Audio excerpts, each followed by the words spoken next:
আমাদের সিনেমার নায়ক একজন সাধারণ মধু বিক্রেতা। তাকে দেখাশোনা করত তার প্রতিবেশী একজন মহিলা। মায়ের ভালোবাসায় তাকে আগলে রাখত। কিন্তু একটা প্রতারণা এই শান্তশিষ্ট গোবেচারা মানুষটাকে একটা পূর্ণাঙ্গ দানবে পরিণত করে। সিনেমা শুরু হয় একটা নিরিবিলি গ্রামীণ পরিবেশে। সেখানে কারো সাথে পাচে না থাকা এবং শান্তশিষ্ট একজন মানুষ বাস করে। তার নাম মিস্টার অ্যাডাম ক্লে। সে মৌমাছি পালন করে। একটা খামারে সে দিনরাত পরিশ্রম করে, কিন্তু বাইরে থেকে দেখতে সে যতটা শান্ত মানুষ, কিন্তু সে মধু খেয়ে খেয়ে ভেতরে ততটাই রহস্যময় হয়ে উঠেছে। মিস্টার ক্লে একটা বৃদ্ধ মহিলার বাসায় ভাড়া থাকে। সেই মহিলার নাম অ্যালোইস পার্কার, যিনি সৎ এবং খুবই দয়ালু এবং ক্লেকে দেখাশোনা করে, এবং তিনি একটা চ্যারিটি চালায়। একদিন মিসেস পার্কার একটা মেইল পান এবং তার মোবাইলে একটা কল চলে আসে, যেখানে একটা ছেলে মিসেস পার্কারকে জানায় তার কম্পিউটারে ভাইরাস ঢুকেছে, তাই এটিকে পরিষ্কার করতে হলে একটা নির্দিষ্ট সফটওয়্যার ডাউনলোড করে পেমেন্ট করতে হবে। মিসেস পার্কার একটু ঘাবড়ে যান। তিনি সেই স্ক্যামারদের ট্রাস্ট করে তাদের দেওয়া সফটওয়্যার ইনস্টল করেন এবং কিছু টাকা পাঠিয়ে দেন। কিন্তু স্ক্যামাররা এখানেই থেমে থাকে না। তারা মিসেস পার্কারের সমস্ত অ্যাকাউন্ট হ্যাক করে তার সারা জীবনের সকল উপার্জিত অর্থ এবং চ্যারিটির টাকাও মেরে দেয়।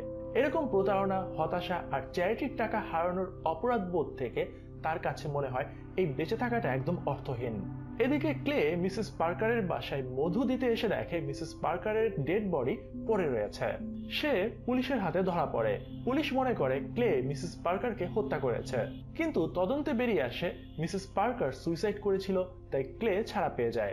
এরপর ক্লে মিসেস পার্কারের সুইসাইডের কারণ জানতে পারেন এবং যে লোকটা ফোন করেছিল তার তথ্য বের করে ইউনাইটেড ডেটা সেন্টার নামে একটা কল সেন্টারে গিয়ে উপস্থিত হয়। সেখানে দুজন গার্ডকে ঠিকমতো ধোলাই দেওয়ার পরে কয়েকজনকে ভেতরে প্রবেশ করে তক্তা বানায় এবং পুরো কল সেন্টারে ফুয়েল ছড়িয়ে গোটা ভবন বোম মেরে উড়িয়ে দেয়, এবং এই অপরাধের সাথে জড়িতদের তিনি একটা সূত্র খুঁজে পান।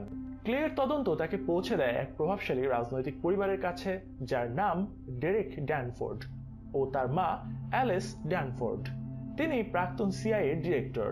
ড্যানফোর্ড মূলত একটা সিক্রেট কোম্পানির মাধ্যমে স্ক্যামারদের পেছনে বিনিয়োগ করে আর সেই টাকা রাজনীতিতে ব্যবহার করে। এবার ডেরেক কিছু লোক পাঠিয়ে মিস্টার ক্লের হাইব নষ্ট করে দেয় এবং তার বাসায় উপস্থিত হয় ক্লেকে হত্যা করার জন্য।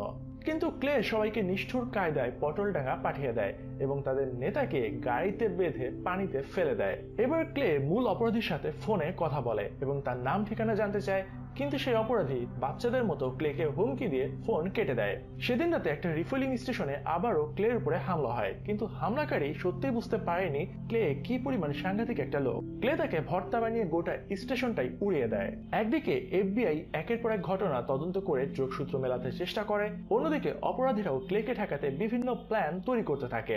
এবার ড্রেকের সবচেয়ে বড় কল সেন্টারে এফবিআই হানা দেয় এবং তাদের কার্যক্রম বন্ধের নির্দেশ দেয়, কিন্তু সেখানকার ম্যানেজার জানায় বস যদি এখানে এফবিআই এর উপস্থিতির কথা জানতে পারে তাহলে তোমার খবর আছে।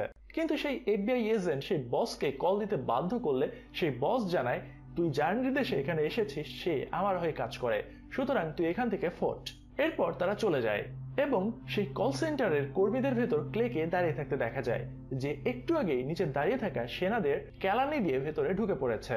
এরপর সেখানে কল সেন্টারের নিরাপত্তা বাহিনীর সাথে ক্লের লড়াই শুরু হলে সবাইকে পটলডাঙ্গা পাঠানো হয়। অন্যদিকে ক্লে ম্যানেজারকে নির্দয়ভাবে ছ্যাঁচা দিতে থাকে এবং জিজ্ঞাসা করে তোর উপরে কে আছে। সে ভয়ে বলতে রাজি হয় না, কিন্তু আদর্শ আগের পরিমাণ একটু বেড়ে গেলে সে সবকিছু স্বীকার করে। এরপর সেখানে এফবিআই এর সেই ফিমেল এজেন্ট উপস্থিত হলে ক্লে তাকে জানিয়ে দেয় এই লোকেরাই তোমার মাকে হত্যা করেছে, এবং ক্লে পেছনের দরজা দিয়ে তখন পালিয়ে যায়। ক্লে যখন আসল অপরাধীদের কাছে পৌঁছাতে শুরু করে তখন সরকারের উচ্চ স্তরে আতঙ্ক ছড়িয়ে পড়ে। তারা গোপন বৈঠকে বসে। সিআইএর সাবেক ডিরেক্টর অ্যালেন্স ড্যানফোর্ড ও তার ছেলে ড্রেক ড্যানফোর্ড তার মুখোমুখি হয় ফেডারেল কর্মকর্তাদের সাথে। অ্যালেন্স তখন স্পষ্ট জানিয়ে দেয় এই হালা সাধারণ কোনো মানুষ না, সে একজন বি কিপার। এই কথার পরই সবাই বুঝতে পারে ক্লেকে থামানো একটু কঠিন হবে। এবার বাংলা ছবির মতো সবকিছুর হিসাব শেষ করার জন্য ক্লে রওনা হয় শেখ হাসিনার বঙ্গভবনের দিকে, মানে ড্রেক ড্যানফোর্ডের হেডকোয়ার্টারের দিকে। বিলাসবহুল ও কড়া নিরাপত্তায় মোড়ানো সেই ভবন যেন চাঁদ সওদাগরের ছিদ্রবিহীন গোপন রুমের চেয়ে কম নয়। বাইরে আধুনিক অস্ত্রে সজ্জিত security guard, CCTV camera, face recognition drone আর অটোমেটিক গেট সবকিছুই যেন ক্লেকে আটকানোর জন্যই সে প্রস্তুত করে রেখেছিল। কিন্তু ক্লে কারো কোনো কিছু তোয়াক্কা না করে একের পর এক সিকিউরিটি ব্রেক করে চুপিসারে সে ভবনের ভেতরে প্রবেশ করে। ভবনের মূল লবিতে ঢুকতেই তাকে ঘিরে ধরে heavily armed tactical security team. সেখানে শুরু হয় প্রচন্ড এক লড়াই। ক্লে তার নিখুঁত কৌশল ব্যবহার করে একে একে সবাইকে ছিটকে ফেলে। প্রচন্ড সংঘর্ষ, গুলির শব্দ আর ছড়িয়ে পড়া ধোঁয়ার মধ্যেও তার চোখে থাকে নির্ভুল লক্ষ্য একটাই, ডেরেক ড্যানফোর্ড। এদিকে ডেরেক কমান্ড রুমে বসে ক্লের অগ্রগতি লাইভ মনিটরে দেখতে থাকে আর ভয়ে নিজের প্যান্ট ভিজিয়ে ফেলে। সে শেষ প্রতিরক্ষা হিসেবে তার ব্যক্তিগত বডিগার্ডদের ডেকে পাঠায়। শেষ পর্যন্ত ক্লে সবাইকে পিটিয়ে ডেরেকের চেম্বারে প্রবেশ করে। ডেরেক নিজের প্রাণ বাঁচাতে শেষ পর্যন্ত তার নিজের মায়ের মাথায় বন্দুক ধরে ক্লেকে আটকানোর জন্য। অন্যদিকে সেখানে সিডলেস এফবিআই এজেন্টরা উপস্থিত হয় নাটক দেখার জন্য, কিন্তু ক্লে হেডশট করে ডেরেকের ঘিলু উড়িয়ে দেয় এবং জানালা ভেঙে পালিয়ে যায়। এবার সেই ফিমেল এজেন্ট ক্লেকে গান পয়েন্টে পেয়েও তাকে চলে যেতে দেয়, কারণ গোটা মুভি জুড়ে এত বোমবাস্টিং ছিল তার মায়ের প্রতিশোধের জন্য। অবশেষে মিস্টার ক্লে পুনরায় তার বিকিপার পরিচয় লুকিয়ে চলে যায় তার পূর্বের ঠিকানায়, যেখান থেকে সে এসেছিল।